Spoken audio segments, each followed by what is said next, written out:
Good morning, Noblesville, Indiana. It is Monday, September 28th, the first Mental Health Monday of fall. Kristen Boyce. I'm joined once again by my great friend, Kristen Boyce, the owner of Pathway to Healing Counseling. Good morning, Kristen. Good morning, Mayor Jensen. It's great to see you, and it's good to be here today. It's great to have you here today. It's a beautiful day in Noblesville. You may laugh because it is actually raining, but I would say, I don't know about your lawn, Kristen, but mine, it was needing some rain today. So I'll chalk this up as a beautiful Monday to get some free water on our lawns. So welcome to Mental Health Monday. I got to give a quick shout out, Kristen, before I go, because my good friends at Hazeldale Elementary School got me this new shirt with a Hazeldale hawk on it.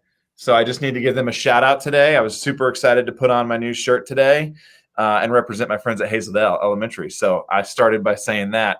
Ground rules for our Mental Health Monday here today. Any questions nothing's off limits. So feel free to type us a quick question this morning. Or if you just want to say hi, share your thoughts, let us know you're watching. I don't know about you, Kristen, but I just get so excited to see who from far and wide, how many people chime in, not even Noblesville people all around central Indiana. I was just on a call last week with some mayors across the state, and so many of them knew about Mental Health Monday and were using that, using our resources in their community, which is awesome. We love Noblesville, but we also love helping others. So we don't discriminate on who tunes in Mental Health Monday. So again, let us know you're watching. Say hi. We're going to get started with the way we always get started. Something I already did this morning in my car on the way here with some square breathing. So with that, Kristen, you want to take it away? Absolutely. This is how we start every Mental Health Monday, and I recommend you starting it just like Mayor Jensen did, to start your day off. And if you feel anxious, you feel overwhelmed, you feel depressed, sad, lonely, this is the way to be able to tolerate and cope with the emotions. We're going to talk a lot about that today. So the first thing we do is we feel our feet on the floor. We're kind of pressing into the feet to center us, to help us get present in this moment. So we're not in the future, we're not in the past, we're here right now. Then we're going to inhale for 4 through our nose. We're going to hold for 4. And then we're going to exhale slowly out our mouths like we're cooling soup, or for those kiddos, like we're cooling a cookie. So let's practice together. Inhale through your nose. Hold. Exhale slowly out your mouth.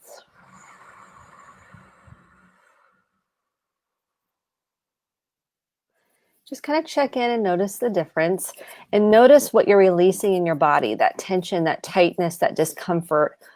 Again, let's do it one more time together. Inhale.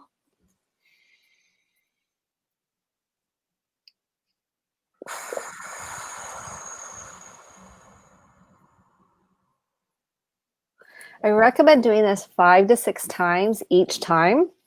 So as you're going throughout your day and you're feeling yourself getting activated, dysregulated, first thing I want you to go is breathe. Breathe. It's what I teach every single client, and I recommend really enhancing each part of your day through the breath. So again, I want to welcome everybody to practice this at home. That's awesome. Something that we think is just a just obvious part of our day. We need to be more intentional about. That's one thing I've tried to do lately, Kristen, is be more intentional about my breathing, and it's made a huge difference. So thank you so much for walking us through that. So we have a lot of topics we want to cover today. If you tuned in 2 weeks ago, we ended on the topic of fear, which is a massive topic, and I gave it way too little time last time. So we said we'd start with that. We're actually going to start with another topic, but we're going to get to fear in a few minutes. But I want to start, if it's okay, Kristen, with developing emotional wellness, which wellness is really what we view as a broad spectrum in our life, right? We have fitness, we have emotional health, and one of our goals of Mental Health Monday, one of the goals of our administration was to make sure that mental health is just as important as physical health. When you put prioritization on working out, you also need to put prioritization on mental health. So I like this idea about emotional wellness and developing it within our own life. So if you want to take it from there and talk about some good tips and ideas on how we develop emotional wellness in our life. First of all, I want to commend you for putting this on, because I am just as passionate about emotional wellness as you are, and physical wellness. They go hand in hand, but we've put so much emphasis on the physical, we've kind of neglected the emotional, and people don't have the tools or resources. So the first thing we're going to start with is an awareness of the core emotions. And if you've listened to us for weeks on out, you know I'm passionate about learning the core emotions so you can start naming them and connecting to them. Oftentimes in childhood, our emotions were bypassed, and we've built defense survival states around that. So let's identify the 7 core emotions, and they first start off with, in no particular order, fear. So that's why we're going to talk about fear today, because it's a core emotion. Everybody has these. No one gets out of these categories for free. So we have fear, sadness, which a lot of people don't like to deal or feel either one of those. Anger, which can also function as a defense, as a secondary emotion. And then we have disgust.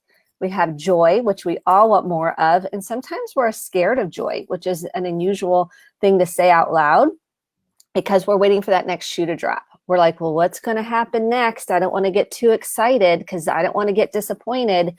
Excitement, that's the same thing for excitement. And sometimes we were disciplined out of excitement. We were too much, too excited, too overwhelming. So that was tampered down. And then we have sexual excitement, which a lot of people don't talk about. And in the Disney film Inside Out, which I recommend every family watch, that was not a core emotion talked about in that film, nor was excitement. So those were kind of taken out of the film. It was going to be too overwhelming to go over too many core emotions. So in order to have emotional wellness, we need to learn to connect emotionally. And what that looks like is being able to identify, what are you feeling? Where are you feeling it in your body? Like, for example, people, the number one fear is public speaking. So people can feel like those butterflies in their stomach, kind of get short of breath. Maybe they get sweaty palms. Maybe they get a flush of this like feeling of fear of what are people going to think of me, fumbling, falling. I mean, the list goes on.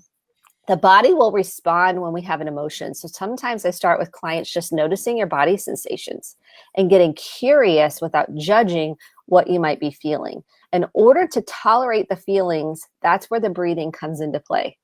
So people feel like, I don't want to get stuck in my sadness. I don't want to get stuck in my fear. Well, you won't. You will get stuck in what you don't want to get stuck in when you try to repress, suppress, push down, numb out, move away from. It'll be like a loop. You will start looping and it will start taking over. When we can identify the feeling, breathe through it, which I say breathe through it, tolerate it, and hold space for it, we can move through it. That's why I think teaching this at such young ages can help us have emotional intelligence, can offer more empathy, because we can say, hey, I know what that feels like to feel really sad and alone and scared. We can start then offering up empathy and say, that makes sense that you feel that way. Now we start creating connection and have more vulnerability. So if you follow any of Dr. Brene Brown's work, she studied shame and really discovered that in order to mitigate shame, we have to have self-compassion. In order to have deep connection, we have to have vulnerability. Uh-oh. Most of us weren't conditioned for vulnerability. We were conditioned to self-protect. And so a lot of times we feel lonely because we're not really saying how we feel. So to have emotional wellness, we need to start discovering, getting curious about what we feel. And then we can breathe through and tolerate that by writing it out, walking it out, getting it out. So we're not repressing and suppressing, and it lives in the nervous system. And then we develop physical ailments that we don't want because the body needs to release those emotions.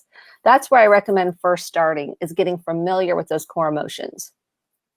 So once we've kind of identified in ourselves, though, what we are feeling, say it is in fear, for example. Let's transition and talk about fear specifically. Fear is kind of probably one of the heavier ones that we are faced with a little bit, and I think there's a lot of fear right now in the world which we live in, whether we identify it as fear or not.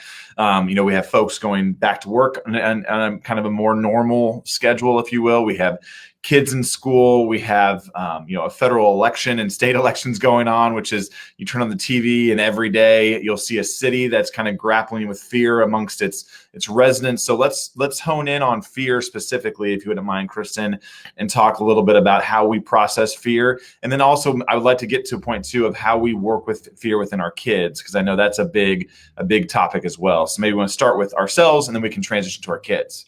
Yes. And let's recognize that we all have fear. Okay. Mhm. So when we make it wrong or bad, what we do is we don't listen to the invitation that fear is offering us. So fear can be very adaptive. Where it can be maladaptive is where it takes over and we're not able to work through it and shift and get to the other side of it. So first we have to recognize it. Once we recognize it, then I can do something about it. I can tend to it. So then I want to get curious. Like right now, wouldn't it be great if we can all go, yeah, I feel afraid too. Yeah, that makes sense that you feel afraid. When we can acknowledge it, what happens is it doesn't cure it. So I'm not saying, oh, then you're not afraid. Then we can start to nurture it. We can start to tend to it. When we don't make ourselves bad or right or wrong or shame ourselves for feeling afraid, it's very important, because as children, we often were taught to shake it off. You're fine. Like, you have nothing to be afraid of. It's fine. You're going to be okay. We just bypassed it. And so we didn't get to process it. So it's very important with fear that we're processing it.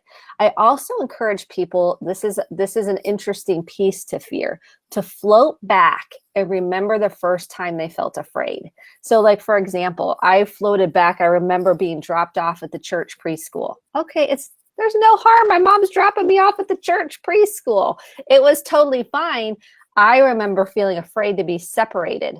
That's just an example. Like, it starts early and it's normal. So when people feel like it's not normal, well, what's happening? There's typically something underneath that needs to be processed and tended to from the past. And this is something people are like, oh, the past is over. I don't want to deal with the past. I'm like, well, you're having a reaction that might be more intense to what's actually happening.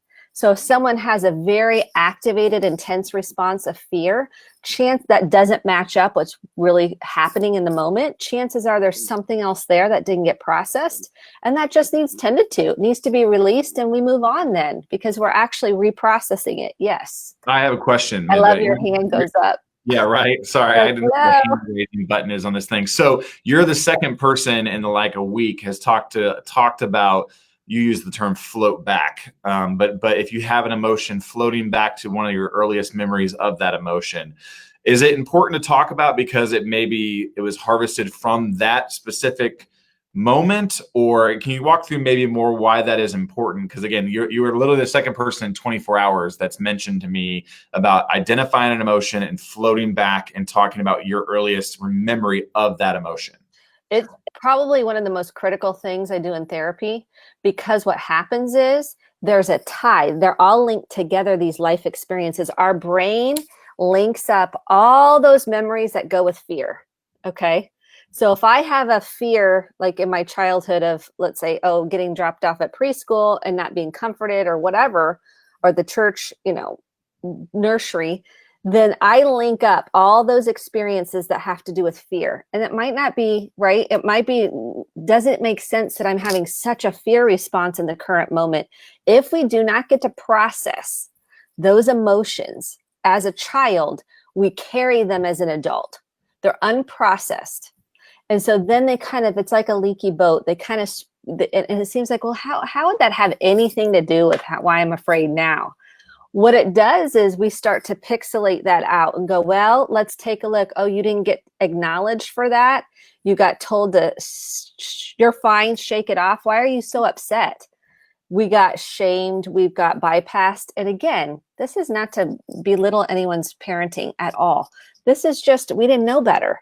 So in order to float back, we have to identify, maybe this is coming from an older place. Maybe this is coming from something other than the present moment. Maybe this is attached to something before that I didn't even recognize because it went into the subconscious. We're trying to bring everything to the consciousness.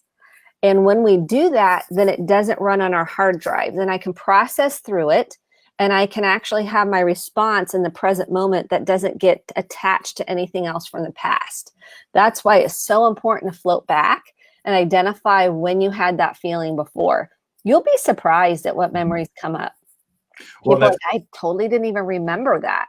yeah, even in the context of this conversation, somebody was saying how they were challenged as a couple to identify some emotions and share with each other. They floated back together, and it was amazing. I think that one of the spouses was saying they learned so much more about their spouse because they hadn't heard some of these memories before, and it was even just kind of a bonding moment. So it's an interesting concept that I'm glad that you brought up.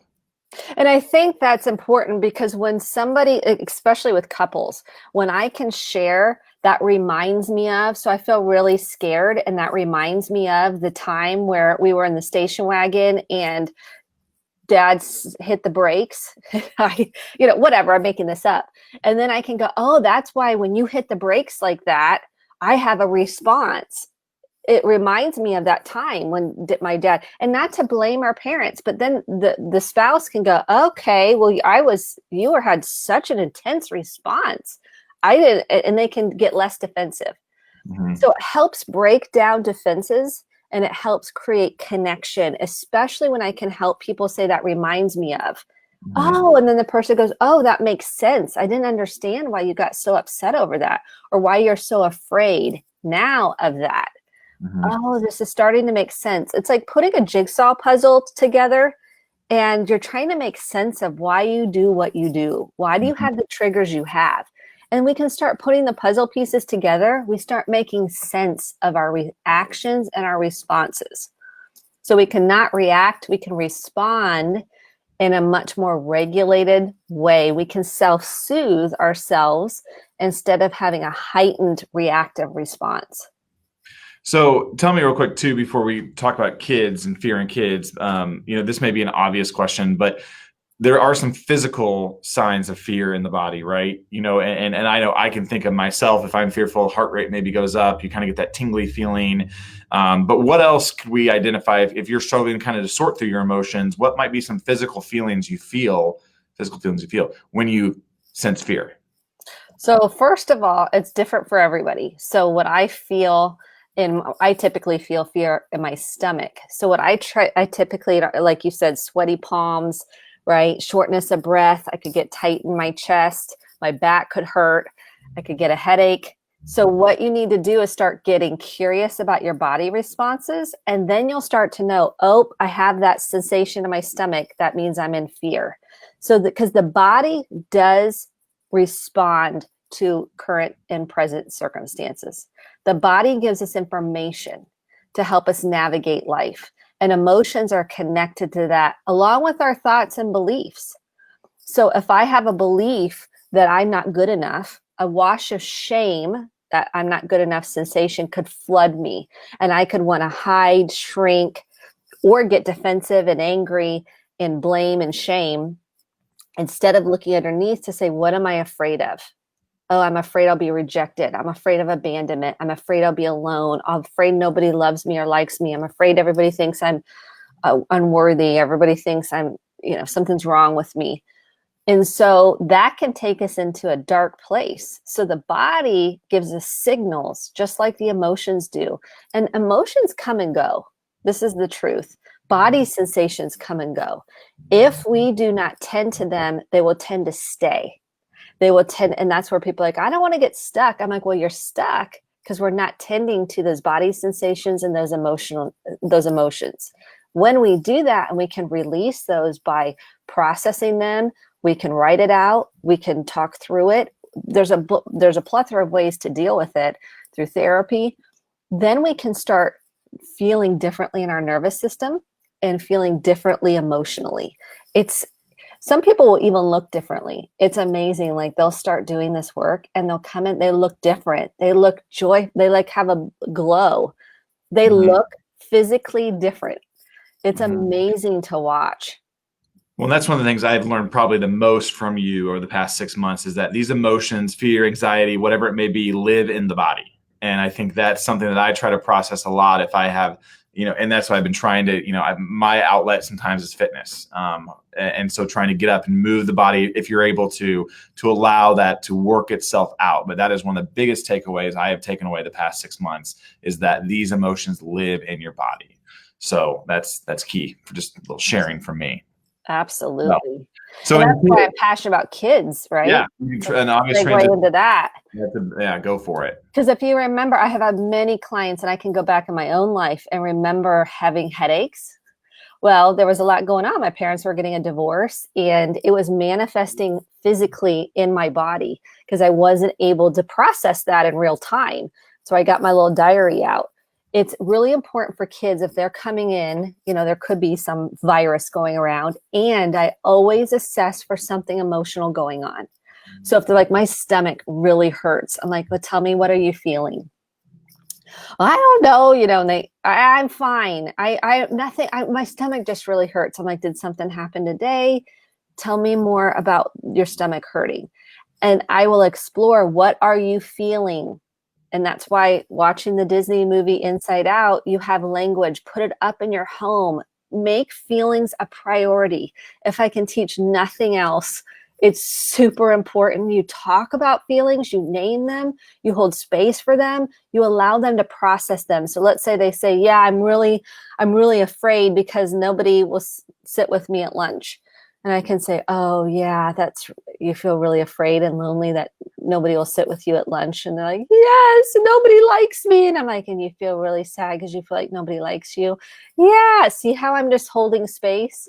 I'm not going, well, you're friends with, Susie, and Susie loves you, and you've got friends, and it's not that bad. Okay. I'm not doing any of that. I could eventually get to, let's explore who your friends are. I'm not going to do that at the beginning. At the beginning, I'm going to hold space for processing the emotions. It's a game changer when I teach clients to ask your child, how are you feeling? And they're like, it just doesn't come to top of mind. I'm like, yeah, because we weren't asked how we're feeling. And then you could say, where do you feel that in your body? So those are the two questions that I teach often. What are you feeling? Where do you feel it in your body? And then you're mirroring back. That means, so you feel sad and your stomach really hurts. Yes. And I feel scared. I don't want to go to school tomorrow. I hate school. Oh, so you really hate school and are afraid to go tomorrow? Yeah. That's great. They're processing. Keep it going. That's awesome. Mm-hmm. Now, I'm not going to lie, it gets exhausting if we're on hour 1 and hour 2 and you're like, oh my gosh, can we just move on from this?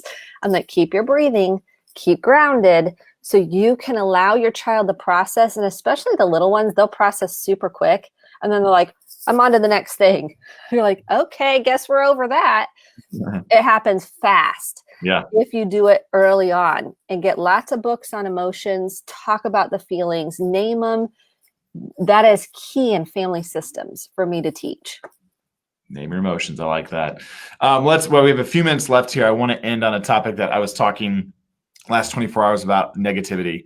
And it's something I think we just got to keep reminding, especially going into the fall, when you hear things on TV quite a bit these days about negativity. We have those people in our life who are thriving off of negativity. Maybe some key tips, Kristen, about how to deal with negativity in yourself and then around you. And this is a huge topic, because I'm a firm believer that negativity often comes with trauma underneath it. And that's a whole nother conversation. Yeah. In order to deal with it, first take a deep breath, because we want to respond. We want to protect. We want to debunk lies. We want to do the whole thing. And what I can say about it is, the more regulated you stay and the more you just hold the space, the better. Now, you can also have boundaries to say, hey, I love you and I care about you. And this really, we're going to just agree to disagree. And I hope this doesn't impact our friendship, because I still really care about you. So we may have to set a boundary at some point, and the boundary looks like, I love you and I care about you. And this may be a topic we're going to have to put a pin in it and not go down that road, because it can tear people apart. I'm finding this is really creating a divide. And when I can say, hey, I love and care about you, and I don't want this to come in between us, and it's okay for you to have your feelings, I'm going to feel maybe differently about that, and we're going to agree to disagree. Sometimes that's where we have to go. Again, if I can teach anything, it's empathy. And when we're connecting to emotions, then we're able to offer more empathy. And what we need more in the world right now is empathy. And if that is a skill that I can teach, cultivate in a family system, it starts at home. So if you see the parents have empathy towards each other, the parents have empathy towards themselves, they have some self-compassion, and they offer that to the child, guess what? The child starts to internalize empathy. And they start to be able to live that out in the world. It's one of the most important pieces. Emotional wellness and empathy are married together. So the more they feel safe to share how they feel, and the more we offer empathy, the more they will go out, feel like a secure human in the world, and be able to tolerate and manage hard things and difficult and uncomfortable emotions, and they will lead with empathy. Love that. Well, thank you for indulging me there to talk a little bit about negativity, because it's robust and across our society, and it's one that we'll probably continue to talk about over the next coming months. So, Kristen, I want to, before we end here, I know it is National Suicide Prevention Month in September. There's only a few days left in September, so I want to acknowledge that. I want to end in a way that we always end, by allowing you a few seconds here, a few minutes, to talk about resources that are available. People may be tuning in for the first time. They like what they heard, but they need more. They need help immediately. We see it in and around our city every single day. And our goal has been to connect people with the resources they need to get better every single day. That's what we're here to do. So if somebody needs help right now, Kristen, where do they turn? Yeah, the first place is, I want to recognize that it's super important to reach out for help. There's some shame, there's hiding, there's, oh, I don't want people to think X, Y, Z of me. This is a time to take a deep breath and reach out for help, because you don't have to do this alone. First and foremost, there's a suicide prevention hotline. Highly recommend anytime, 24/7, you can call the suicide prevention hotline for free. They are there, they are trained, they know what to do, they know how to help you. That's 1-800-273-TALK. That's 1-800-273-TALK. That's 822. That's the talk number. Or if you want to text and you don't want to talk on the phone, or you have a loved one, this goes for someone suicidal, or a loved one that is trying to help someone that's suicidal, or a friend or a neighbor or clergy, it doesn't matter. You can text 741-741, 741-741, or call the suicide prevention hotline. Or Community North here locally has a program in St. Vincent Stress Center. If they're actively suicide, if they have a plan, they have means, and they have a timeline, you need to take them in. This is not a time to mess around. And it's important you get help too, as a support that's supporting someone that does have suicidal ideation. Everybody needs help, not just the person going through the suicide ideation. Prevail, if you're dealing with any kind of domestic abuse, emotional abuse, here locally, 317-776-3472. We also have the Overdose Lifeline. You can text 211 or dial 211, is the overdose hotline, to really help anybody that's struggling with any kind of addiction. And then we have the Disaster Distress Helpline at 1-800-985-5990. And there's a bunch of therapists in the community that you live in. Don't be afraid to reach out to a local therapist. I recommend a trauma-trained therapist that really has versed in the deeper depths of understanding trauma. EMDR, we haven't talked about that. Brain spotting, someone that has some deep dive into the trauma world is really important when picking a therapist. Incredibly helpful information. Just shows you there are a lot of resources here, and you do not have to do this alone. Please do not. So thank you everyone for joining us. We'll be back in 2 weeks. Now, Noblesville, you may think, it's fall break, you're probably going to take a week off. But Kristen, I believe you're going to be at the beach, and I'm going to be at the beach with my family. But we're still going to do Mental Health Monday from the beach. So we are. I'm actually going to be at home on Monday. So okay, good. Okay, I'm going to be at the beach, but I'm going to do it anyways with you, and we can talk a little bit about what we need to do in order to reset ourselves mentally. But we'll be tuning in from fall break with you. So I'm looking forward to that, and appreciate again you taking time here in a couple weeks. So join us in 2 weeks for another edition of Mental Health Monday. In the meantime, stay safe, reach out for help, know that you're worth it. Kristen, thanks again. You're the best. Thank you so much. Everyone have a good week. All right.